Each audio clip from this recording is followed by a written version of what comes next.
Bismillahirrahmanirrahim. Assalamualaikum warahmatullahi wabarakatuh. Alhamdulillahirabbil alamin. Wassalatu wassalamu ala asrofil anbiya wal mursalin wa ala alihi wa sahbihi ajmain.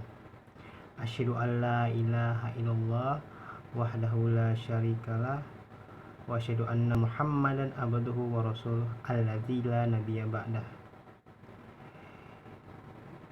Ya ayyuhallazina amanu ittaqullah haqqa tuqatih wa la tamutunna illa wa antum muslimun. Faqala Allah Ta'ala fi Qur'anil Karim, a'udzu billahi minasyaitonir rajim. Bismillahirrahmanirrahim. Wa ma khalaqtul jinna wal insa illa liya'budun. Dan tidak kuciptakan jin dan manusia selain untuk beribadah kepadaku. Surah Az-Zariyat ayat 56. Alhamdulillah, puji syukur kita panjatkan kepada Allah Subhanahu wa Ta'ala yang telah memberikan kita berbagai nikmat kesehatan, nikmat kesempatan, dan nikmat kelapangan waktu. Dan yang paling terpenting, nikmat iman dan Islam, sehingga kita bisa menjalankan laporan ujian tengah semester pendidikan agama Islam pada hari ini. Tak lupa pula salawat berangkaikan salam kita hadiahkan kepada junjungan kita Nabi besar Muhammad sallallahu alaihi wasallam. Allahumma shalli wa sallim wa barik alaih, yang telah membawa kita dari zaman jahiliyah ke zaman yang penuh dengan ilmu seperti sekarang ini. Tak lupa pula saya selaku pembawa acara dan teman-teman sekalian memberitahukan untuk terus meningkatkan ketakwaan kita kepada Allah Subhanahu wa Ta'ala dengan menjalankan segala perintahnya dan menjauhi segala larangannya. Hormat saya ucapkan kepada Ibu dosen pendidikan agama Islam, Ibu Hikmah Dalimunte, dan teman-teman kelompok 6 yang saya sayangi. Alhamdulillah, di sini kita sudah menyelesaikan ujian tengah semester kita berupa laporan UTS.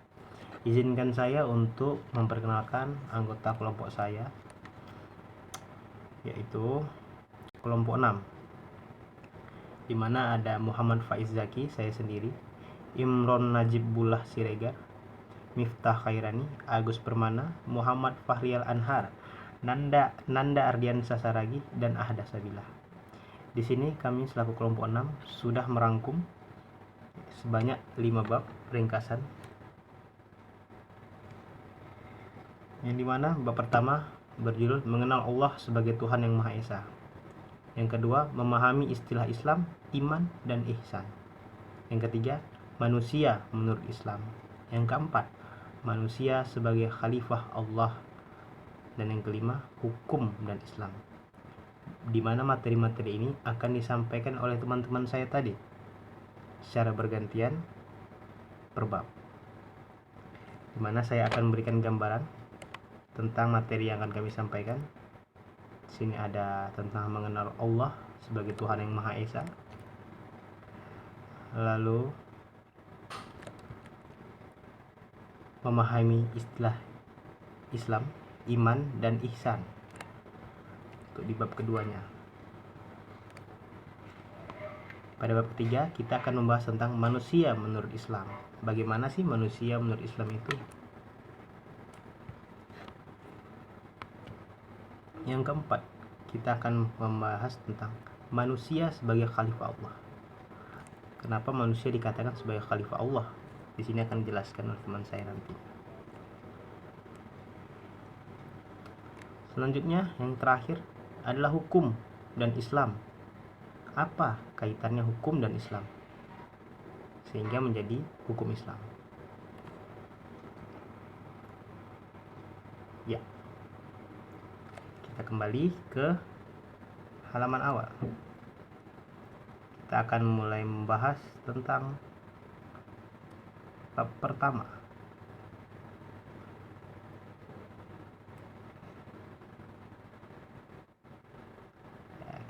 Kembali ke halaman awal.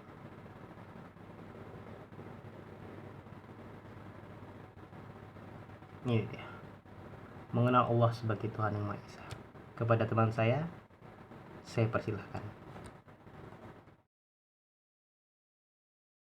Saya akan menjelaskan mengenai bab 1, yaitu dengan judul Mengenal Allah sebagai Tuhan yang Maha Esa. Sesungguhnya di dalam Islam, kepercayaan kepada pencipta alam semesta dipahami sebagai fitrah manusia. Bagaimana cara kita mengenal Allah yang benar? Yaitu dengan cara menimbulkan rasa malu, cinta, dan takut kepadanya. Bagaimana arti dengan rasa malu? Malu akan dosa kepadanya karena kita membawa beban dosa dalam hidup kita.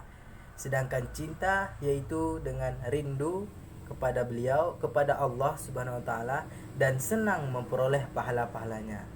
Serta takut kepada Allah yaitu dengan seperti takut terkena siksanya, maka jauhilah larangan-larangannya. Jika hal tersebut telah timbul dalam hati kita, insya Allah kita telah mampu mengenal Allah dengan cinta. Kembali lagi ke dalam kajian Islam yang saya katakan tadi, kepercayaan kepada pencipta alam semesta dipahami sebagai fitrah manusia, bagaimana yang telah difirmankan oleh Allah Subhanahu wa taala dalam surat Al-A'raf ayat 172. A'udzu billahi minasyaitonir rajim.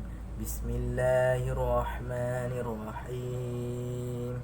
Wa idz akhadha rabbuka min bani adama min zuhurihim dzurriyyatahum wa ashhadahum ala anfusihim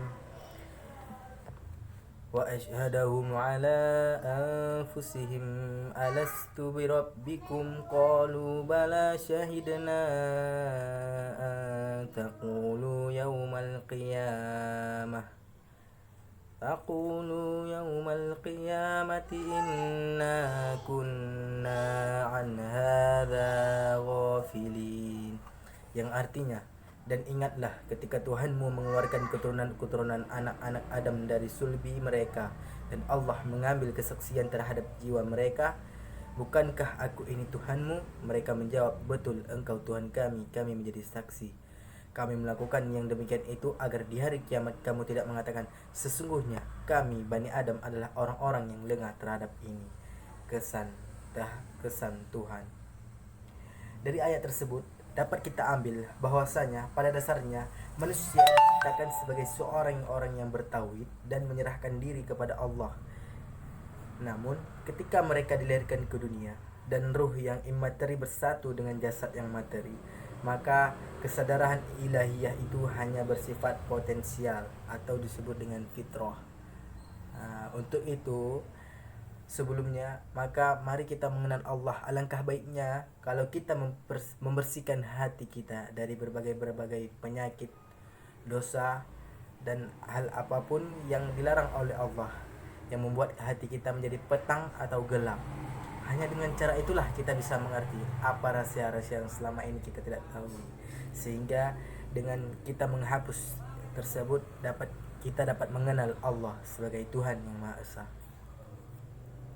Selanjutnya, sesungguhnya semakin dalam dan sering kita memahami untuk mengenal Allah, maka kita akan semakin merasa dekat dengannya. Semakin dekat perasaan kita kepada Allah, semakin tenang jiwa kita. Seperti dalam firman Allah Subhanahu wa taala dalam surah Al-Ra'd ayat 38.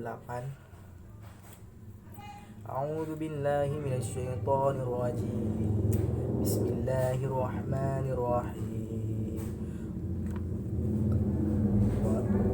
Walaqad arsalna rusulan min qablika waja'alna lahum azwajan wa dzurriyyah wa ma kana lirasulin ay ya'tiya bi ayatin illa bi idznillah likulli ajalin kitab, yang artinya, dan sungguh kami telah mengutus beberapa rasul sebelum engkau, dan kami berikan kepada mereka istri-istri dan keturunan. Tidak ada hak bagi seorang rasul mendatangkan sesuatu bukti atau mukjizat, melainkan dengan izin Allah. Untuk setiap masa ada kitabnya. Dari ayat tersebut dapat kita memahami bahwa tiap-tiap masa mempunyai tangan dan jawabannya sendiri-sendiri. Selanjutnya, bagaimana kita mengetahui ciri-ciri orang yang mengenal Allah? Ciri-ciri orang yang mengenal Allah, orang tersebut mengalami suatu masalah, pasti masalah itu akan kembali kepada Allah. Dan beliau berdoa dan mengadu kepada Allah sehingga beliau dapat mengenal Allah. Artinya beliau dapat mengenal Allah karena apabila ada masalah beliau kembali kepada Allah. Seperti pada Quran surat Maryam ayat 65 yang bunyinya A'udzubillahi minasyaitonirrajim. Bismillahirrahmanirrahim. Qalu ya Musa imma an tulqiya wa imma an nakuna awwala man alqa. Yang artinya mereka berkata, wahai Musa, apakah engkau yang melemparkan atau kami yang lebih dahulu melemparkan? Selanjutnya, mengenal Allah sebagai Tuhannya. Selanjutnya, dengan kita menghapus tersebut kita dapat mengenal Allah sebagai Tuhan yang Maha Esa. Selanjutnya, sesungguhnya semakin dalam dan sering kita memahami untuk mengenal Allah, maka kita akan semakin merasa dekat dengannya. Semakin dekat perasaan kita kepada Allah, semakin tenang jiwa kita. Seperti dalam firman Allah Subhanahu wa taala dalam surah Al-Ra'd ayat 38.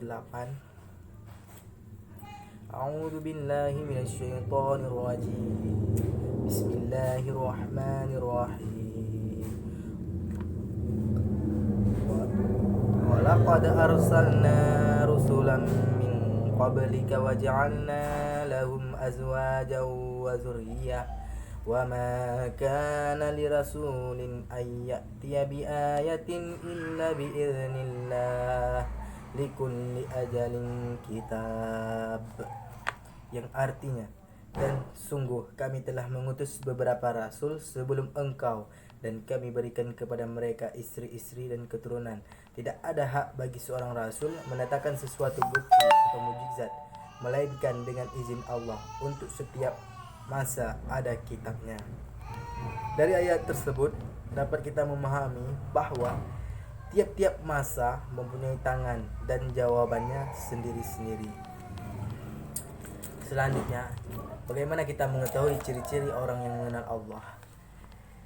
Ciri-ciri orang yang mengenal Allah, orang tersebut mengalami suatu masalah, pasti masalah itu akan kembali kepada Allah. Dan beliau berdoa dan mengadu kepada Allah sehingga beliau dapat mengenal Allah. Artinya beliau dapat mengenal Allah karena apabila ada masalah beliau kembali kepada Allah. Seperti pada Quran surat Maryam ayat 65 yang bunyinya A'udzubillahi minasyaitonirrajim. Bismillahirrahmanirrahim. Qalu ya Musa imma an tulqiya wa imma an nakuna awwala man alqa. Yang artinya mereka berkata, wahai Musa, apakah engkau yang melemparkan atau kami yang lebih dahulu melemparkan? Selanjutnya, mengenal Allah sebagai Tuhannya. Selanjutnya, Assalamualaikum warahmatullahi wabarakatuh. Saya akan menjelaskan tentang fondasi dan asas keislaman Islam. Secara bahasa, Islam berarti patuh, penyerahan, dan pengabdian. Seorang yang beragama Islam disebut Muslim. Muslim adalah orang yang menyerahkan diri, patuh, dan hanya mengabdi kepada Allah Subhanahu wa taala. Karena tunduk dan patuh, maka jadilah seorang muslim itu orang yang selamat. Rasulullah menyatakan bahwa Islam adalah menyembah Allah dan tidak menyekutukannya dengan suatu apapun. mendirikan salat, menunaikan zakat pada bulan Ramadan. Dalam hadis lain dijelaskan bahwa maksud dari tidak menyekutukan Allah itu dipertegas dengan mengikrarkan 2 kalimat syahadat dan ditambahkan 1 rukun lagi, yaitu menunaikan haji bagi orang yang mampu. Sungguh siapapun yang memeluk Islam sesuai dengan syariat, maka dia adalah orang-orang yang dipilih Allah untuk mentaati dan menempati surga-surga yang telah disediakannya di akhirat. Islam mengatur segala aspek dari prinsip-prinsip kehidupan manusia. Ia bersifat dinamis, elastis, dan universal. Dikatakan dinamis karena Islam memiliki ajaran-ajaran yang dapat dan mampu menjawab tantangan zaman yang terus berkembang. Oleh sebab itu, ajaran Islam akan tetap aktual sampai kapanpun. Dikatakan elastis karena ditemukan ajaran Islam dapat disesuaikan dengan kebutuhan kondisi temporal manusia, khususnya yang berkaitan dengan muamalah. Islam dikatakan universal. Hal itu disebabkan ajarannya berlaku untuk seluruh umat manusia tanpa memandang warna kulit, budaya, dan bangsa. Dengan demikian, Islam adalah agama rahmat bagi seluruh alam. Pondasi dan asas keimanan dalam Islam. Di dalam Islam, wujud iman penegakannya kepada rukun iman. Keimanan itu bermakam di dalam hati sebagai kepercayaan, pengakuan di lisan, dan diaplikasikan dengan perilaku. Pada tingkatan perilaku inilah wujud iman tersebut dapat terlihat. Iman adalah pengakuan, keyakinan, dan sekaligus amal perbuatan. Rukun iman sebagaimana di dalam hadis Nabi SAW adalah iman percaya kepada Allah, iman percaya kepada malaikat Allah, iman percaya kepada kitab-kitab Allah, iman percaya kepada rasul-rasul dan nabi-nabi yang diutus Allah untuk menyampaikan ajaran-ajarannya kepada umat manusia. Iman percaya akan adanya hari akhirat, yaitu hari pembalasan bagi segala amal perbuatan manusia di dunia. Iman percaya kepada qada dan qadar, yaitu segala ketetapan Allah terhadap untung, baik dan buruk yang kita alami di dunia ini berasal dari Allah Subhanahu wa taala.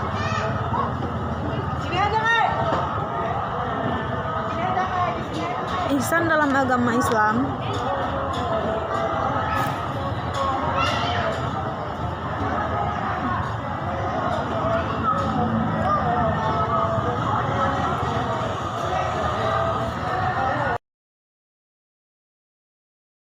Bismillahirrahmanirrahim. Assalamualaikum warahmatullahi wabarakatuh. Nama saya Nanda dan Sasaragi, NIM saya 51924220004. Saya akan melanjutkan presentasi mengenai bab 5, yakni hukum dan Islam. Hukum adalah ketentuan-ketentuan yang dibuat bertujuan untuk mengatur tata kehidupan manusia. Di sini kita akan membahas hukum dan Islam, yakni ketentuan yang dibuat untuk mengatur tata kehidupan manusia menurut ajaran agama Islam. Nah, sesungguhnya ketentuan yang dibuat oleh Allah bertujuan untuk mengatur kehidupan manusia agar menjadi lebih baik. Jadi apapun yang diberikan Allah, apapun ketentuan-ketentuan Allah yang tidak sesuai dengan ketentuan kita, itu artinya tidak baik untuk kita. Allah tidak mungkin memberikan sesuatu yang tidak baik untuk kita. Jika tidak lebih baik, minimal dia sama.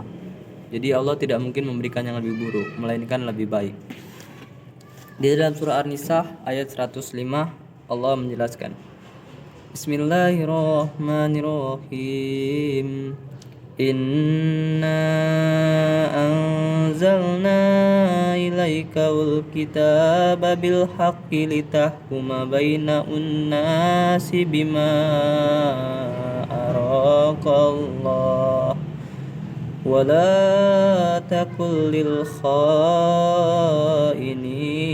khasima. Yang artinya, sesungguhnya kami telah menurunkan kitab kepadamu dengan membawa kebenaran, supaya kamu dapat hukum kepada manusia dengan apa yang telah Allah wahyukan kepadamu. Setiap apapun yang disyariatkan oleh Allah bagi manusia, maka hal itu akan menuntun kebahagiaan hidup di dunia dan di akhirat. Semakin banyak manusia yang menjalankan syariat Allah ini, maka semakin banyak pula kemaslahatan dan kebaikan hidup yang akan diperolehnya.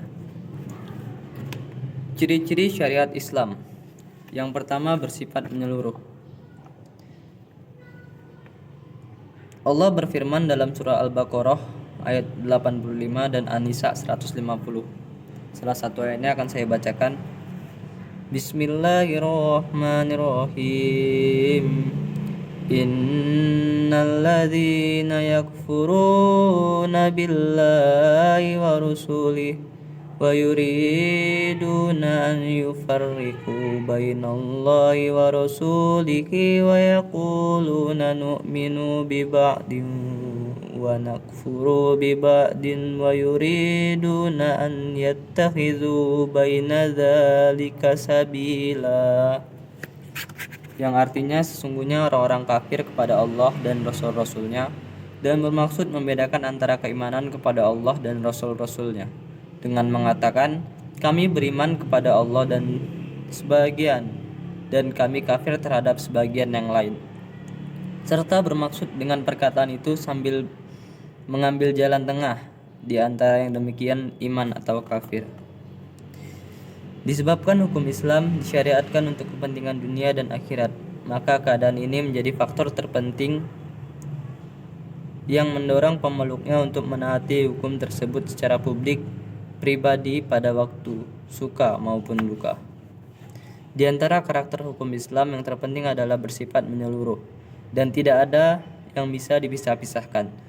Ciri lain dari hubungan umat Islam dengan hukum Islam adalah bahwa syariat Islam mewajibkan kepada pemeluknya untuk mempunyai akhlak yang utama. Jadi lebih utama akhlak daripada ilmu. Kenapa begitu? Memang ilmu itu perlu, tapi setidaknya lebih bagus akhlak daripada ilmu. Akhlak dulu baru ilmu. Ya begitu yang bisa saya jelaskan. Yang kedua, membentuk adab dan akhlak yang baik. Ini yang saya bilang tadi, adab dan akhlak yang utama. Ciri lain hubungan umat Islam dengan hukum Islam adalah bahwa syariat Islam mewajibkan kepada pemeluknya mempunyai akhlak yang utama. Orang yang menegakkan syariat, orang yang membentuk kepribadian dan akhlaknya kepada penciptanya, makhluk dan alam sekitarnya. Orang yang berakhlak demikian akan mengurangi hawa nafsu melakukan tindakan kriminal atau tindakan yang membuat Allah tidak suka kepadanya. Yang ketiga, merasa di dalam pengawasan Allah. Jadi, dimanapun kita, kalau kita memiliki rasa bahwa Allah mengawasi kita, kita tidak akan mudah berbuat yang tidak baik. Seperti mencuri, ibaratnya dia mau mencuri nih ya kan. Jadi tiba-tiba dilihatnya orang sekitar dia, nggak ada orang, kiri kanan nggak ada orang. Tapi tiba-tiba muncul di hatinya, Allah melihat aku, jadi dia tidak akan melakukan tindakan mencuri itu. Nah, hal ini menunjukkan bahwa Islam mengajarkan yang baik, bukan yang buruk. Hukum Islam berbeda dari hukum positif. Tapi sebenarnya hukum Islam itu memang positif, tidak ada yang beda. Yang keempat ini ada sesuai setiap waktu dan tempat, artinya dia fleksibel. Islam adalah agama yang disyariatkan Allah untuk umat akhir zaman. Karena itu Allah memberikan suatu kelebihan kepada syariat ini untuk mampu beradaptasi dan mewujudkan kemaslahatan bagi umat manusia di akhir zaman tersebut. Selanjutnya kita masuk ke tujuan hukum Islam. Pada dasarnya tujuan syar'i dalam mensyariatkan ketentuan-ketentuan hukum kepada mukallaf atau orang yang dibenahi hukum adalah untuk mewujudkan kebaikan bagi kehidupan mereka, baik melalui ketentuan-ketentuan yang daruri, hayiz ataupun tahsini. Nah, selanjutnya sumber-sumber dalil dan hukum Islam. Setahu saya sumber-sumber dalil dan hukum Islam tuh ada beberapa. Yang pertama Al-Quran, yang kedua Al-Hadis, yang ketiga itu ada ijma, dan yang keempat ada qiyas.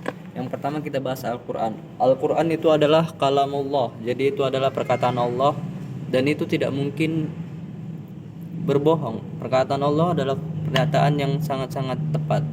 sangat-sangat jujur dan pasti akan terjadi.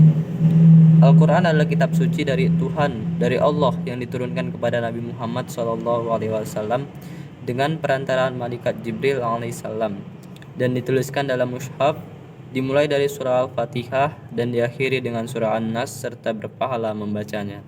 Satu huruf dibaca maka mendapatkan 10 kebaikan. Selanjutnya itu ada sunnah Rasulullah SAW, yakni al-hadis. Sunnah ialah setiap yang diriwayatkan dari Rasulullah SAW berupa kata-kata, perbuatan ataupun pengakuan. Dari pengertian ini kita dapat mengetahui bahwa sunnah Rasul dibagi menjadi 3, yakni sunnah qauliyah, sunnah fi'liyah, dan sunnah taqririyah.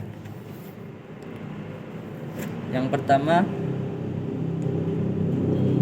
dari segi banyak sedikitnya orang yang meriwayatkan hadis atau sunnah dibagi menjadi 3, yaitu hadis mutawir, yaitu yang diriwayatkan oleh orang-orang banyak sejak Rasulullah SAW sampai masa ia dibukukan. Yang kedua, hadis masyhur, yaitu hadis yang diriwayatkan oleh orang-orang banyak pada permulaan tingkatan tetapi tidak sebanyak orang-orang yang meriwayatkan hadis mutawir.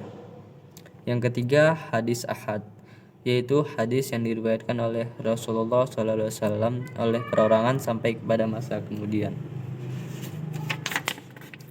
Selanjutnya kita masuk ke ijma. Dimaksudkan dengan ijma adalah kebulatan pendapat semua ulama mujtahid dari umat manusia, dari umat Islam atas suatu pendapat atau hukum yang disepakati oleh mereka baik dalam suatu pertemuan ataupun berpisah-pisah. Maka hukum tersebut mengikat, wajib ditaati, dan dalam hal ini ijma merupakan dalil qati atau pasti. Namun ketika hukum tersebut hanya pendapat kebanyakan mujtahid, maka dianggap hanya dalil zoni, dugaan kuat. Nah, misalnya dijelaskan dalam surah An-Nisa ayat 59. A'udzu billahi minasyaitonir rajim. Bismillahirrahmanirrahim. Ya ayyuhalladzina amanu atiiullaha wa atiiur rasul wa ulil amri minkum fa in tanaza'tum fi syai'in farudduhu ilallahi wa rasulih in kuntum tu'minuna billahi wal yawmil akhir. Dzalika khairu wa ahsanu ta'wila.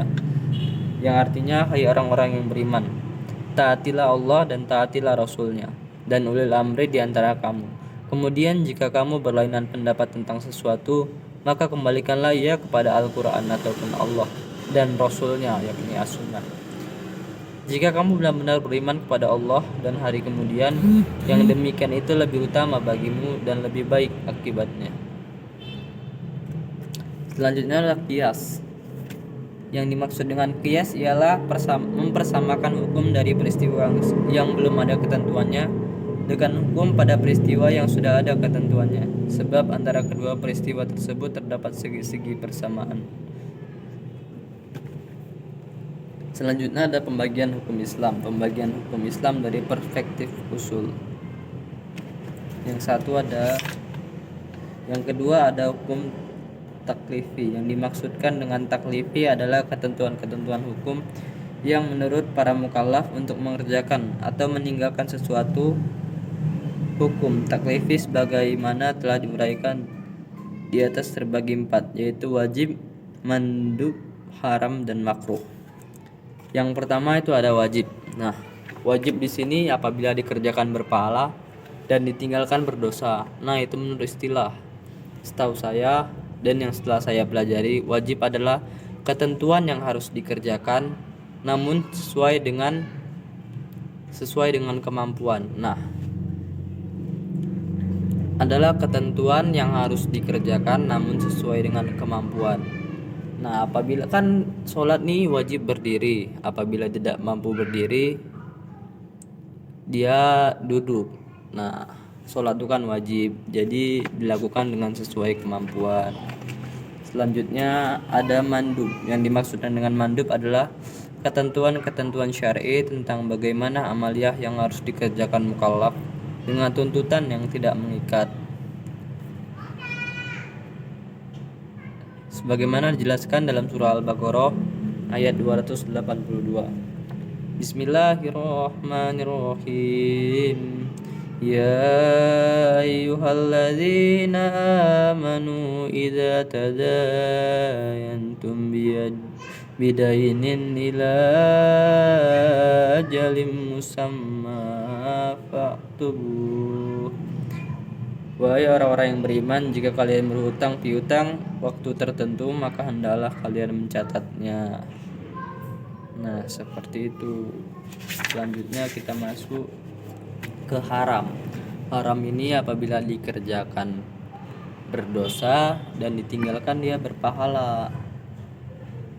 Seperti surah Al-Maidah ayat 3. Bismillahirrahmanirrahim. Hurrimat 'alaikumul maitatu wad-damu wa lahmul khinzir wa ma uhilla li ghairillahi bih. Diharamkan bagi kamu memakan bangkai, darah dan daging babi dan apa-apa yang disembelih selain nama Allah. Jadi jika kita memakai darah, bangkai dan daging babi itu hukumnya haram. Jadi apabila kita tinggalkan kita berpahala, namun jika kita kerjakan maka kita mendapatkan dosa. Selanjutnya ada makruh. Makruh menurut jumhur fuqaha adalah ketentuan syara yang menurut mukallaf untuk meninggalkannya dengan tuntutan yang tidak mengikat. Selanjutnya ada hukum takriyi. Hukum takriyi sebagaimana telah dikemukakan sebelumnya adalah ketentuan-ketentuan Tuhan yang memberi peluang bagi mukallaf untuk memilih antara mengerjakan ataupun meninggalkan. Jadi lebih baik dia memilih yang lebih banyak manfaatnya daripada mudorotnya. Begitu dia. Nah, jadi cukup sampai di sini dulu. Sekian presentasi dari saya mengenai bab 5. Jika ada salah-salah kata, ayat maupun perkataan saya yang tidak berkenan, saya mohon maaf. Wabillahi taufiq wal hidayah. Wassalamualaikum warahmatullahi wabarakatuh. Ya, alhamdulillah telah selesai laporan dari hasil ringkasan untuk laporan ujian tengah semester Pendidikan Agama Islam. Saya selaku host ingin menyampaikan terima kasih kepada semua pihak yang telah bekerja sama untuk menyelesaikan tugas ini, dan kami selaku kelompok 6 memohon maaf jika ada kesalahan kata ataupun perbuatan ketika menyampaikan presentasi hari ini. Kami kelompok 6 undur diri. Billahi taufiq wal hidayah. Wassalamualaikum warahmatullahi wabarakatuh.